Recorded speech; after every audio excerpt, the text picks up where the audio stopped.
Hey all, this is Mohan from MKS Technical Implements. இன்றைக்கி இந்த வீடியோவில் என்ன பார்க்குறோம் அப்படின்னா, நம்ம கம்பெனியில் இருக்கக்கூடிய மில்கிங் மிஷின் ஸ்பேர்ஸு அதோட அவைலபிலிட்டி அதை பற்றி தான் பார்க்குறோம். ஸோ இது மில்கிங் கேனு, நம்மக்கிட்ட மில்கிங் கேனு எப்போவுமே 100 குவான்டிட்டியில் ஸ்டாக் ரெடியாக இருக்கும். ஸோ நீங்கள் எப்போ கேட்டாலுமே நம்மளால் டிஸ்பேச் பண்ணி கொடுக்க முடியும். அதுவும் நல்ல குவாலிட்டியில், எல்லா மெட்டீரியலுமே ஃபுட் கிரேடில் போட்ட மாதிரி மெட்டீரியல்ஸ் தான்.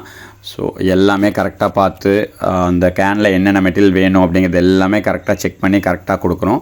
ஸோ உங்களுக்கு கேனோ இல்லை ஃபுல் மில்கிங் மிஷின் எது வேணாலுமே நம்மக்கிட்ட கொடுத்துடலாம். ஸோ அதே மாதிரி பம்ப் ஆகட்டும், ஃப்ரேம்ஸ் ஆகட்டும் எப்போவுமே நம்மக்கிட்ட ரெடி ஸ்டாக்கில் இருக்கும். ஸோ உங்களோட மாட்டு பண்ணையோட சைஸை பொறுத்து நம்ம பம்ப் ரெக்கமெண்ட் பண்ணுறோம். ஸோ உங்களோட எண்ணிக்கை எவ்வளோ இருக்குது, எத்தனை மாடு வச்சுருக்கீங்கிறத பொறுத்து நம்ம எந்த மிஷின் சூஸ் பண்ணிக்கலாம் அப்படிங்கிறதையும் சஜெக்ட் பண்ணுறோம். ஸோ அன்னன்னைக்கு நம்ம டிஸ்பேச் பண்ணி கொடுத்துறோம் நம்ம வித்தவுட் டிலேயில். ஸோ அதே மாதிரி மில்கிங் மிஷினில் வரக்கூடிய ஸ்பேர் பார்ட்ஸ் லைக் பல்சேட்டர், ஓசஸ் அந்த மாதிரி எல்லாமே நம்மக்கிட்ட ரெடி ஸ்டாக்கில் இருக்கும். ஸோ நம்ம எல்லாமே ஃபுல்லாக அசம்பிளில் கிட்டத்தட்ட ஒரு 50 மிஷினுக்கு தேவையானது எல்லாமே அசம்பிள் பண்ணி ரெடியாக வச்சுருக்கோம். ஸோ நீங்கள் வித்தவுட் வரியில் எங்ககிட்ட வாங்கிட்டு ஈஸியாக மாட்டிலேருந்து பாலை கறக்க முடியும். ஸோ ஒரு லேபர் பிரச்சனை இருக்குது, அதே மாதிரி உங்களுக்கு மாட்டுறதுல ஏதோ பெரிய சந்தேகங்கள் இருக்குது, அந்த மாதிரினாலும் நீங்கள் எந்த வரியுமே பட்டுக்காமல் எங்களை காண்டாக்ட் பண்ணி கேட்கலாம். ஸோ எந்த டைமுக்குனாலுமே எங்களை காண்டாக்ட் பண்ண முடியும். உங்களுக்கும் மில்கிங் மிஷின் வேணும்னா எங்களை காண்டாக்ட் பண்ணுங்கள். தேங்க்யூ.